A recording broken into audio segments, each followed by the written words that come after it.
So you wrote recently that childbirth recovery in the healthiest of circumstances was a shocker, and no surprise, that really resonated with me. I would extend it to be like trying to conceive, being pregnant, going through all of it. All of that is a shocker. So I'm curious, like, did you feel prepared for any part of that journey? Did you feel shocked by every part of it? I was shocked by everything. I mean, I think with specifically as it pertains to pregnancy, I think we talk about it, not really trying to conceive, but pregnancy itself, we talk about it in sort of its jokiest form where what are your cravings and are your ankles swollen? And we sort of talk about all the funny parts of it without actually diving into like the why. We don't talk about, the increase in prolactin and what that does to our joints. We don't talk about if a baby's breech and how to actually turn a baby and what that means if you're delivering in a hospital. We don't talk about the maternal mortality rate in this country and why it exists. Yep. Like there's so many big issues that we don't talk about, and we really reduce pregnancy to kind of its like euphemism form, which is a joke in a way. When it is, there is so much about pregnancy that is funny and to be laughed at and enjoyed.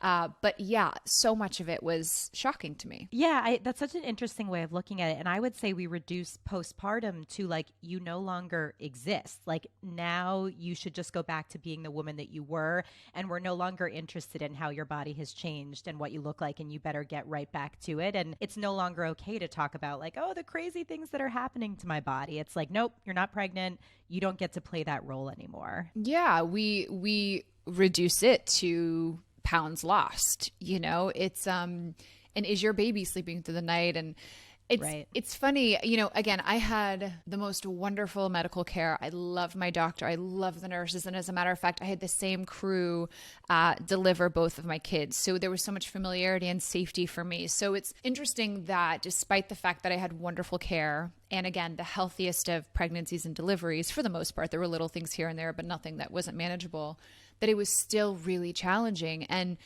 what I find so interesting is if you deliver in a hospital, you deliver and then you're sent to the nursery, the separate ward where all of a sudden all the care goes to the baby, which makes complete sense. But what happens to the mom who just went through this physically and emotionally traumatic experience? And I think it was so shocking because I thought the hardest part was actually getting the baby out of my body. I didn't even, and again, because I think postpartum is reduced to pounds, I didn't even consider, what happens if you have an episiotomy, what happens if you tear, what happens if your milk isn't coming in, what happens if your nipples are bleeding, all of these like horribly painful, challenging problems that are so normal and can so easily be managed with the right tools in place.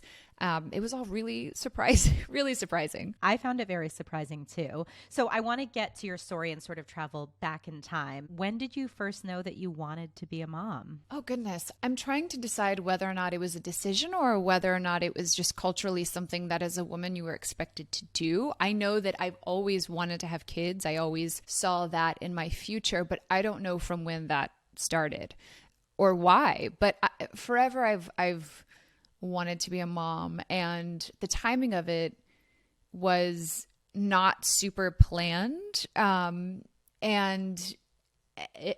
it wasn't a huge surprise, but it was just, it's so funny. I think for so long, and I think a lot of women are talking about this, you're trying to not get pregnant, Right. that actually being deliberate about timing is a little bit confusing because you assume that the second you take off the governor, it's just going to happen. Yeah. And we were very lucky to not have to go through fertility treatments. But the answer to your question is I don't know, but I know forever that I've wanted to have children. And when did you know that Andy was the person you wanted to become a parent with? Oh, goodness. It's funny. I think, again, because there's not a ton of dialogue around like what goes into co-parenting and making these decisions with a partner, I don't know that when you're making the decision on who you're going to settle down with, if you make that decision, you do talk about, do you want kids and how many? But again, I don't think you're talking through like the realistic expectations of what that actually means. And I know that he and I both wanted kids, and he wanted fewer than I did, and I wanted more. And that was kind of a joke between us. And that was it. And I think we just got very fortunate that when we became parents, we both had a very similar approach to parenting and were very aligned on all of that. But I would love to say it was super deliberate and thoughtful. It simply wasn't. We were kind of learning on the fly. And I hope a lot of parents connect to that. Maybe it speaks to our total lack of preparedness. No, I think it's very realistic. I remember actually when my now husband asked my father permission to propose, my dad had like a few questions for him. And one of them was, how do you feel about vaccinating your kids? And it became this joke in my family, of course, now that like has so much more weight. But I was like, Dad, like after I heard the whole story, and my entire family joked about it. But in retrospect and hearing you talk, I'm like, what a crazy thing to go into co-parenting and not know if you're on the same page with someone. So it is wild, the lack of preparedness, I think, for all of us all around. So I relate to that. It's a brilliant question, by the way, for your dad to ask, because until this year, I never would have considered that. Let's be real. Like that's a lot for someone asking permission. It is, especially asking permission specifically for marriage. But it's interesting because I think now those conversations would happen between people who wanted to co-parent. You know, I think those are conversations that you would hope to align on with your partner. So I feel like your father had a lot of foresight there. Yeah, we'll give it to him. So you alluded to this, but I remember when you first revealed you were pregnant, I think the caption said, so this happened. So just to put it plainly, you guys had not been trying and planning for this. Is that right? Yes and no. We decided that we were in the phase of wanting to like take this next step. I think the timing of it was a surprise, but generally speaking, we were like, this year, let's start really seriously mapping this out. And I had an app, which was so off and not correct. And I think things have technologically improved since then, but this was 2014. And I had an app that was totally wrong. And we, yes, got pregnant, which it's funny. Like I have a lot of guilt even sharing that because most of the women in my life have not had that easy of a time. And so there's a lot of, it's like it's fraught for me to say that, you know, it was a bit of a surprise and it wasn't totally planned out because I do fully understand how painful that is for so many people. Do you remember your feelings and what you said when you first saw the positive test? Andy had flown out of state that day, so we weren't even together. And I don't even know why I took a test when he wasn't there. Like, I didn't think it was I just didn't think I was pregnant. But again, like dates were off. And so I peed on his stick and I called him and I wanted to like make this big reveal, but I had to share this. Like I had to tell someone. I was like erupting with feelings. And so I called him and told him. I don't even remember what I said. I just remember, I think he flew home that night and we were so excited. And it was funny, I think, for us, because we'd been together so long. I think we could have absolutely overthought the timing of things. And I think the fact that we weren't able to overthink it was a big gift for the two of us. I love that. So tell me about the early pregnancy. How were you feeling? What was it like for you?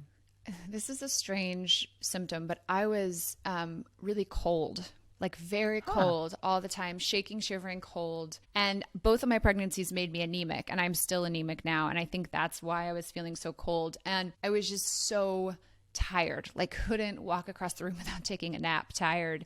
But otherwise, I was okay. I didn't get sick, knock on wood. I wasn't vomiting. I didn't have any huge issues with pregnancy. So I wasn't one of those people who, you know, I have a lot of friends who are like, I just loved being pregnant. I was thriving. I've never felt better. My experience wasn't that, but I felt really, really comfortable and free to continue living my life in a way that wasn't, hindered by pregnancy symptoms. And when did you start to think about a birth plan or birth preferences and what that labor and delivery would look like for you guys? I was anti-birth plan. Okay, big why? Time anti-birth plan. For me, I felt that if I made a plan and sort of wrapped my mind around that one plan and things took a sharp left turn or didn't go the way I expected, I didn't want there to be any disappointment around the delivery. And I kind of thought babies come into the world in a million different ways, and that may be challenging, it may be not, but they're eventually here and cared for.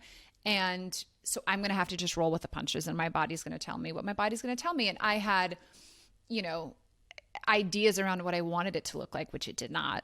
But what were those ideas? Well, I wanted my water to break, and I wanted to deliver like earlier on my due date, because at the end you're really, miserable. And I was late with both and had to be induced, which I didn't want to do, and how to do Pitocin, which I didn't want to do, and how to get an epidural, which I didn't want to do. But honestly, getting an epidural was one of the best moments of my life. So there were all these sort of things that I wanted that didn't play out. But ultimately, I was very anti-birth plan, and I stand by that. And I tell my friends, I'm like, listen, if you want one because it's going to help you map out this experience, I think that's very helpful, but do not make one because you have to. You feel that you have to. I like that. I do think there is a lot of pressure these days to have like your entire plan mapped out. And I'm a big fan of calling it birth preferences instead of plans, because I think plan makes it seem like this is an itinerary and the plane leaves at this time. And if it doesn't happen, like you said, it's disappointing. When you envisioned your delivery, I mean, you're saying all these things that the ideas that you had, did you think at all about the postpartum time? Had you been around women who were immediately postpartum? Did that even cross your mind to have ideas about what that would look like? I gave no thought to it. I mean, I think there were some conversations so I was one of the first people in my close friend group to have kids. And so I didn't have a lot of up close experience with it. One of my best girlfriends had given birth, but she had preeclampsia and a high risk pregnancy. And so her experience was heavily monitored and totally different from mine. So while we could share some, we were just living very different realities in that moment. And so because of that, I didn't consider it. I think there were conversations around lactation consultants. So I did have an understanding that like maybe breastfeeding wouldn't be as simple as we all assume that it is. But beyond that, I had heard about tearing, but sort of in a jokey way. You know, I had heard people say like, you might poop yourself. And I heard people say, you might this. But it was always delivered in like such a joking manner that the reality of, for the record, I did not poop myself. It doesn't matter if you do. It's a totally normal experience, but I just want to say that. And everyone would be wondering if you didn't clarify. So you heard it here first. Brooklyn Decker did not poop on the table. But since I brought pooping oneself into the conversation, I do feel that I need to clarify, not that there should be any shame around doing so. I have plenty of friends who did, and there is no shame in that game. So no, I had no grasp at all on what recovery would look like. And it was, for me, the hardest part of pregnancy, delivery, everything. And did you find out the sex of the baby the first time? I did. Were you and Andy in agreement on finding out? Yes, we were. We are not patient individuals. So our theory, and I think if we had more, we would probably wait because, you know, we've gone through this twice now. But our theory was that when you give birth, that moment is so, especially for the first time, it's so surprising and overwhelming. Like there's enough of an energy in the room that the gender doesn't have to be necessarily an additional surprise. Like that moment is so surprising in itself. So I think that's what we told ourselves to justify our finding out. We felt the exact same way. And I felt like it's a surprise whenever you find out, whether it's at 14 weeks or at 40 weeks. So you get the joy of it. So tell me about that moment of finding out what you were having. I am the firstborn, and I'm a girl, and my brother is a boy, and he was secondborn. And so I had it in my head that that's what I wanted because I loved our dynamic and I loved what being the firstborn did. I think for my personality, and there were certain things that I really enjoyed about sort of that, you know, birth order. And I wanted the same for us. And so when I found out I was having a boy, I called Andy. I was in the car. The doctor called me and I called him and he didn't pick up. And so I called my mom and I burst into tears. And I burst into tears and told my mom, and she was like, it's going to be okay. And I had the name picked out, the whole thing, if it was going to be a girl, which is crazy. I mean, I think that, you know, that's pregnancy. Those are hormones settling in. It's not uncommon. I mean, going back to the idea of like, if you have a plan or an idea in your head and you don't get it, it feels disappointing. I understand it. Yeah. I think it's like, there's so much unknown that to add another layer of what you believe in that moment, at least to be the unknown, because let's face it, it's all unknown and like the gender doesn't matter and none of it matters. Yeah. But I think just to have another unknown throw in it can be overwhelming. And it was for me. That call doesn't actually mean much in the moment, except for choosing a name that might change at some point. We ended up naming my daughter the name, which was Stevie Tessa, which is after my two parents. And so I had this attachment to this name, you know, being her first name after my dad and her middle name after my mom. So I think because I had an attachment to that idea, exactly to my point earlier, when you have a plan and it goes awry, it can be disappointing, which speaks to not having much of a plan.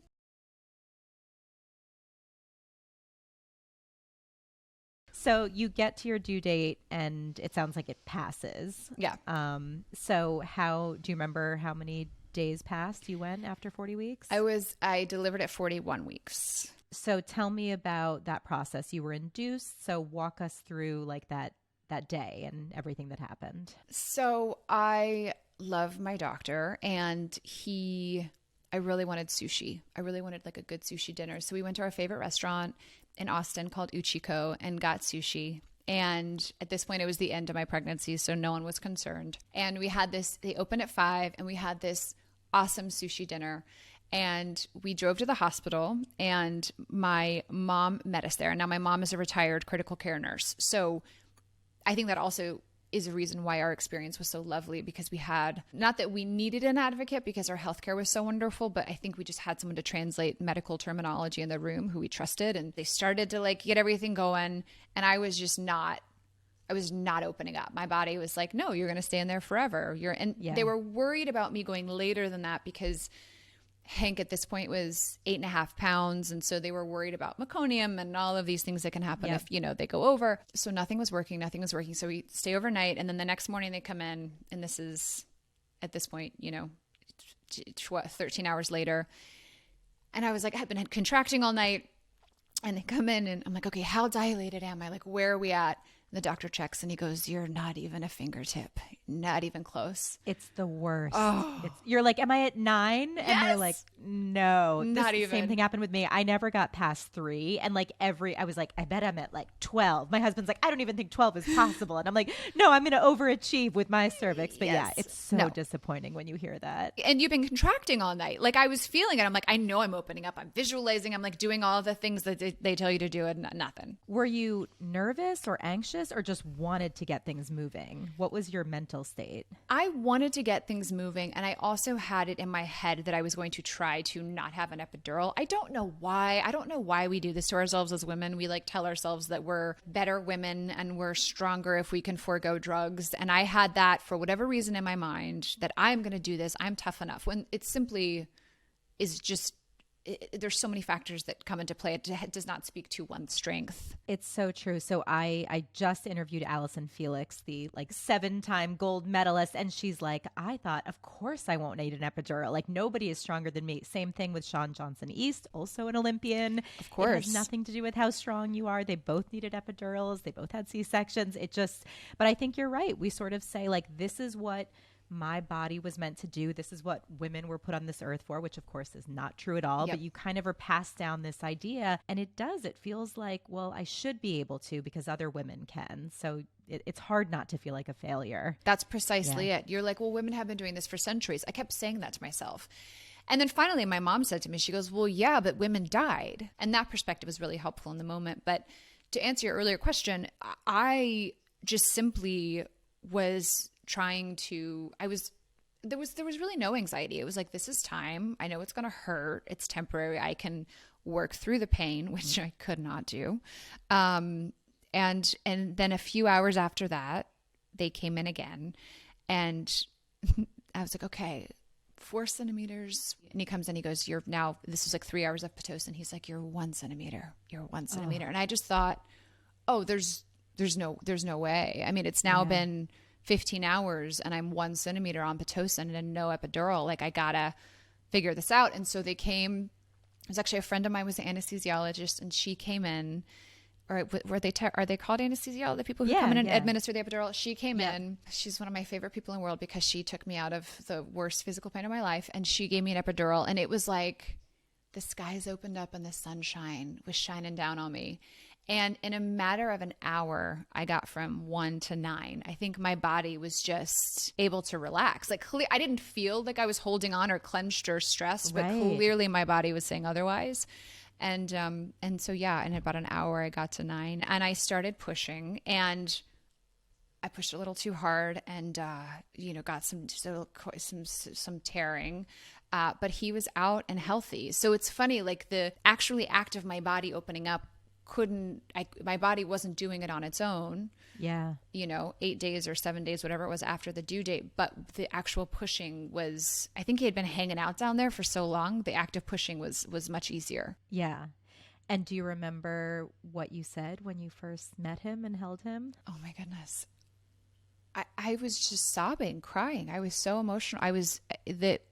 when they said it's time to push, I looked, my mom was in the room, my husband was in the room, and we all just burst into tears. It was just this beautiful, overwhelming moment of joy, and just like something bigger was happening and everything was about to change. And we knew that, but couldn't remotely understand what that meant. Did it surprise you that both of them burst into tears in that moment, or did you expect it? Absolutely. No, I didn't expect any of us. I thought we were going to be excited and like, push, like this sort of aggressive, my husband's an athlete, and my mom's a critical care nurse. Like, she's a hard lady. I was expecting all of us to kind of like bite down and like get this baby out. I kind of expected that energy, and it's pure magic, truly. So let's talk a little bit about postpartum. When did you realize like, oh, this is not what I was prepared for, and this is hard and painful and is going to be a longer road than I expected? Ooh, well, in the hospital room,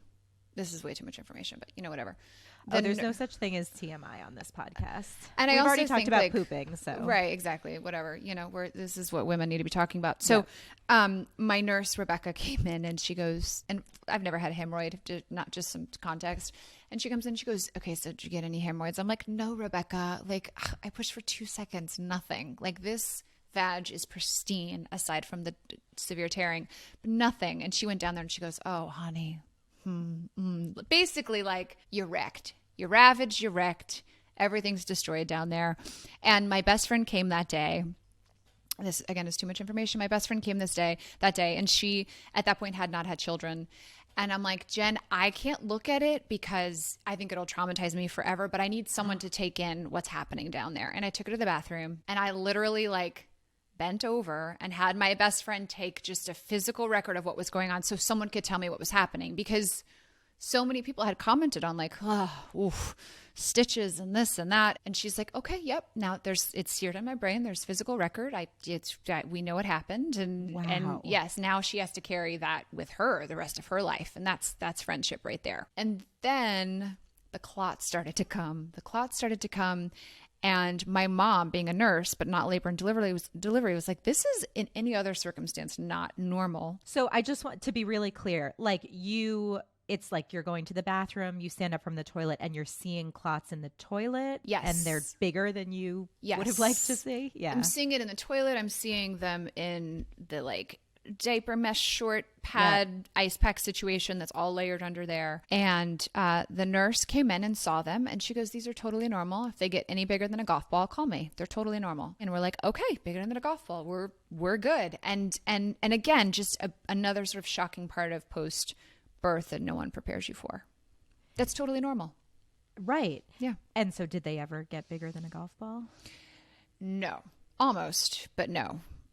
They were good. It's really interesting that your takeaway from that was like, oh, this is great information to have. Did it make you feel like shocked or nervous to think, oh, I'm going to see clots this big in the pad diaper situation? Or was it sort of liberating to have that knowledge? It gave me the information I needed to monitor my health. Yeah. In a way that without that information, I wouldn't have felt comfortable monitoring my health. I feel like it gave me tools so that when I went home, I was better prepared for what was to come. And I didn't have to panic every time I saw something. I didn't have to panic with all these very normal processes post-birth. They didn't make me scared. They let me know that, okay, your body's doing what it's supposed to be doing. I like that. Yeah, I tend to do better with lots of information. So yeah. I think I had read that you had your uterus massaged. Is that true? Yes. It's like a fundus something. Yes, but it wasn't. Yes, yeah. But it wasn't even a massage. It was just they just came and for the 12 hours after, they were pressing on it and making sure that they would squeeze out all the clots. That's what they were doing. Was it painful? It wasn't bad. It was uncomfortable because I think everything's tender and sort of soft and gelatinous after you have that baby come out. And so, yeah, they were just pressing on everything. And from what I understand, that is something that they are now starting to do more regularly in hospitals, that maybe wasn't super standard until the last maybe 6 or 7 years. So what other aspects of those first few days after giving birth were surprising to you? I mean, we talked a little bit about you preparing with a lactation consultant.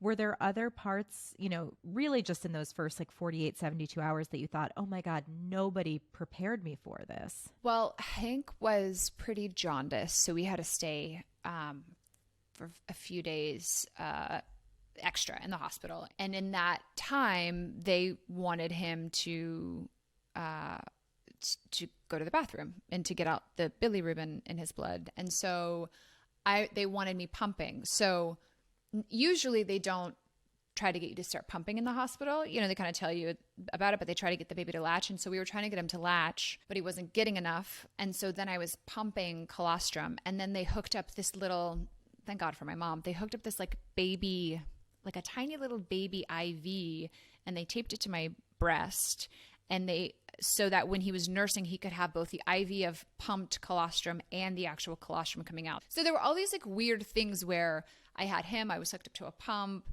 they're massaging the fundus or whatever it's called, like they're caring for the stitch, they're cleaning the stitches. And it was just I remember like every time going to the bathroom, it was like a 20-minute process of like the cleaning and the changing and all in it, and just to use the restroom. And that was just very surprising. And this is all normal and totally healthy. Right.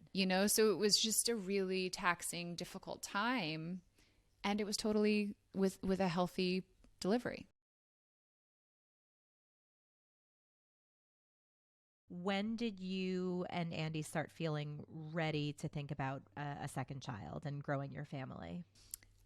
Hank must have been close to a year. I didn't sleep through the night until he was 15 months, but he was a really easy baby. That transition to being his mom was easier than I expected, which I know sounds crazy, but it was easier than I expected. And so we were like, yeah, let's do this. We can do this. This is manageable. And to be very clear, we had a full-time nanny. And I say that because I think people don't give enough credit to the people who support them in their lives. And like, we are not doing this on our own. And I just feel like, that needs to be, said. But we decided to start trying for a second. And it took a few months, and we got pregnant with Stevie. And it's funny, it was a totally different parenting experience and a totally different recovery experience. And the transition was wildly different. And it was so humbling because as someone who thinks like, okay, I figured this out. I'm still in the phase. I have some expertise here. That idea was completely turned on its head. And tell me about the pregnancy. And specifically, I want to know about finding out that you were having a girl. So the pregnancy was great. I was also exhausted and cold and craving orange juice. And again, my doctor told me that's a sign of anemia. It was a really healthy, fairly easy pregnancy. When did I find out that she was going to be a girl? They called me and they told me, and I was just so happy. And it's funny at that point, because I had been a parent, unlike finding out the first time, I so just wanted her to be healthy. I didn't care. And did I read somewhere that one of your babies was breech? Stevie was. Yes. Stevie. She was and breech. So did you get her to turn, or did you deliver with her breech? I did get her to turn. My doctor, who's a super traditional, not like an integrative health doctor, like very, very traditional doctor, was like, listen, I don't know much about this myself, but I have sent women to see an acupuncturist, like an herbalist with Chinese medicine. He was like, and it's worked. He said, so I can't tell you exactly what to do, but I can refer you to these two. And I say, give it a shot. He goes, why not? See if it works. Because he's like, you can deliver, but it's just going to be complicated. And if you can reduce that complication, it'll be great. And so I had acupuncture, and I went to a specialist in Chinese medicine, and he gave me what can only be described as like a sage stick of herbs. And he told me to lay on my back. He asked Andy to take this like herb bundle and burn it like a sage stick and hold it next to my pinky toes. Have you heard of this? Have you done this? I did the same thing. So I was pregnant during COVID. So like acupuncturists were closed. You couldn't go anywhere. So I ordered on Amazon, and all you could get was like 50 of these sage bundles. And then same thing. Like you have it, you set it up so it's like next to your pinky toe. Yeah, it's wild. Did it but work? Yeah, apparently it did not work. So I ended up having the external cephalic version where they like physically turn the baby, and that worked. And so I'm like glad that I tried everything. But yeah, I'd never heard of anyone else doing the pinky the toe sage herbs thing. But so it worked for you. So I did the acupuncture, I did the pinky toe sage thing, and I did the someone told me to put a heating pad under my vagina and an ice pack on the top of my stomach, and they said that sometimes that'll turn the baby because they want to go towards the warm temperature. So I did that, and I never felt any turn. And I go to get the, tell me the name of it again. The ECV, the manual external rotation cephalic version. Yes. Yeah. So I go to get that done, and I'm in the hospital, and there's an IV, and they've checked me in, and the doctor comes in, and he does an ultrasound. He's like, oh my gosh, she turned. We don't have to do it. She turned. God. But we were in the hospital. We had like all day. We were planning on being there. He's like, it's going to be super painful. We can give you some pain stuff, but not, the whole thing. And she had turned by the time we had gone in for our appointment. So I don't know when it happened. I didn't feel it. Can you tell me how it felt for you, by the way, getting that done? It was painful. It was not as bad as I thought. I made the mistake of Googling it beforehand and then read Kim Kardashian's account because why not? And she said it was worse than labor and delivery. So I was like really expecting it to be terrible. It was like bad, but it was so fast. And I was so just like focused on getting it done. And I'm glad I did it. It was not nearly as bad as Kim Kardashian made it seem. I, by the way, read the same thing. I read the same thing, and I was expecting it to be, and that's what my doctor says. Like, we can give you something, but not, there's nothing. Yeah. You kind of have to just, bite down and deal with it. Yeah. And so I was lucky to not have to actually do the inversion. Yeah. But yeah.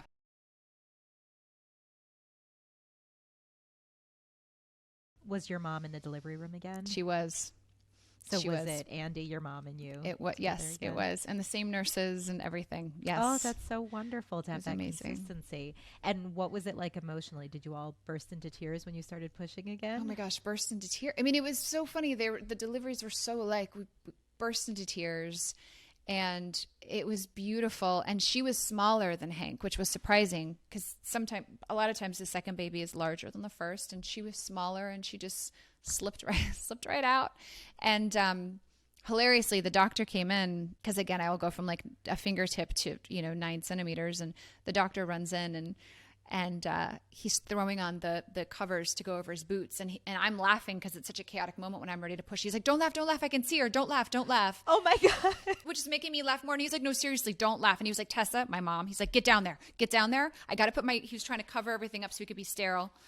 Yeah, that was a wild, it's funny how this stuff sort of like comes back to you, and you kind of black it out because it's such a wild, intense moment. And what was it like holding her for the first time? Oh my gosh, it was magical. It was like, again, because I sort of from a young age envisioned a daughter, it was like everything I had ever, she felt like such a, like an answered prayer. He was like, I've wanted you for so long. I've wanted you for so long, and you're here. This is what I've wanted you. It was really beautiful. So I know you started making these like homemade kits.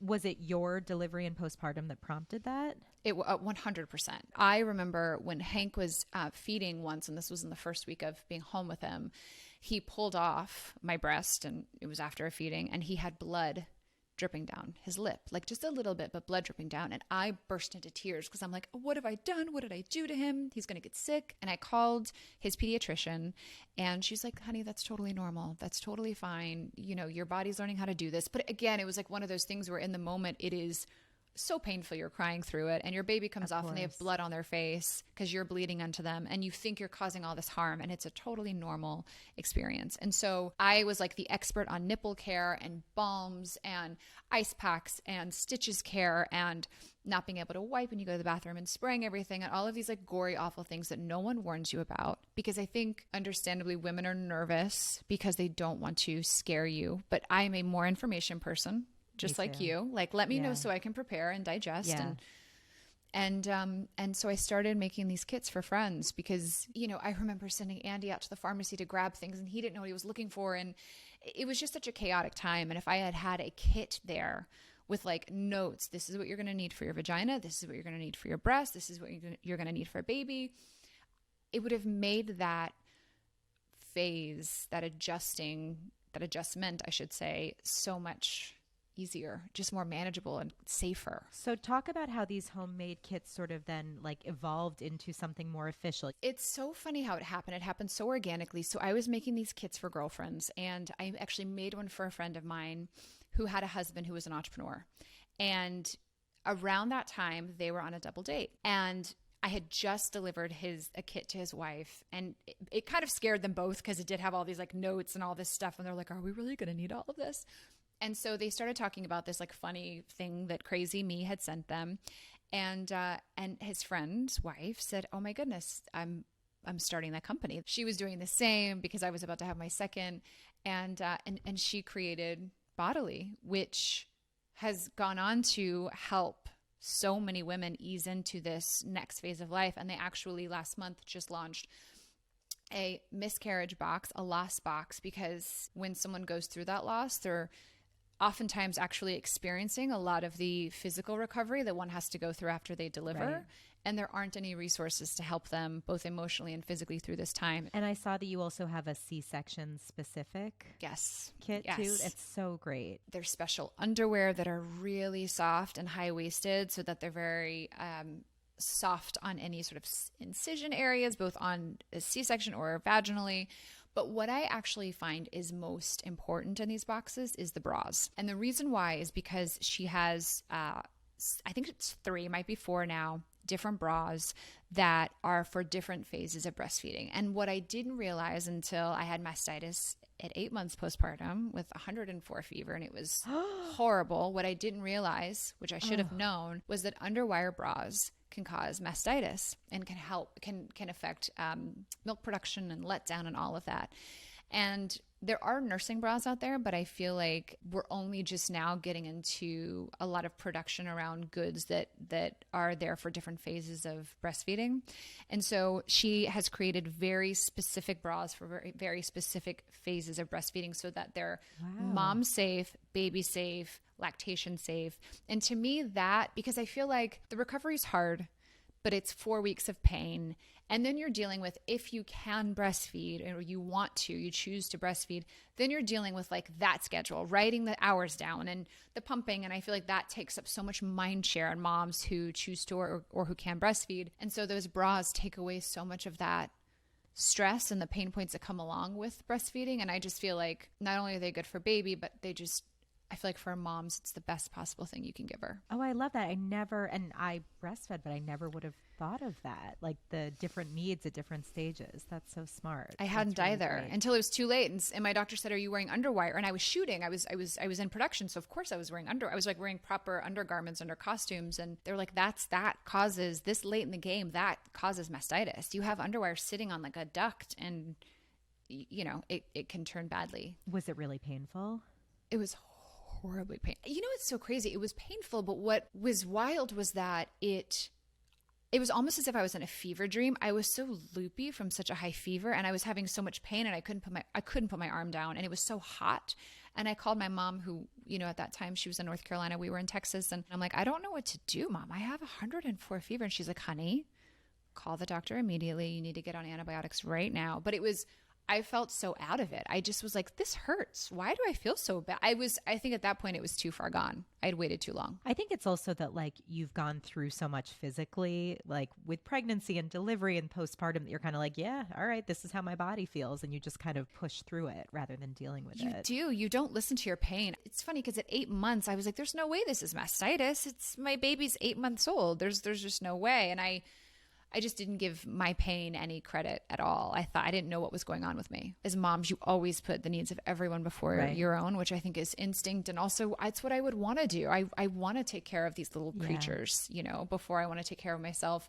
But then all of a sudden you hit a wall and you're like, oh my goodness, I can't get through the day without a nap. I'm exhausted. I just was really depleted. And I feel like it took probably 2 years for my body to fully recover from really 2 childbirths that were 2 years apart. Brooklyn, this was so incredible. I loved this chat. Thank you for being generous with your time and being so open with me too. Yeah, I'm probably going to regret talking about hemorrhoids and poop, but here we are. So thank you. No, because think of all those other women who go through it and they're like, nobody told me except for Brooklyn. So now I'm more prepared for it. And here's the good news. You do recover. Your body does recover despite stitches and all of it. Your body does. I'm not saying it goes back to what it was. I'm just saying it does heal and recover and knows how to do that. We just need the tools to usher it along. Yes, bodies are incredible.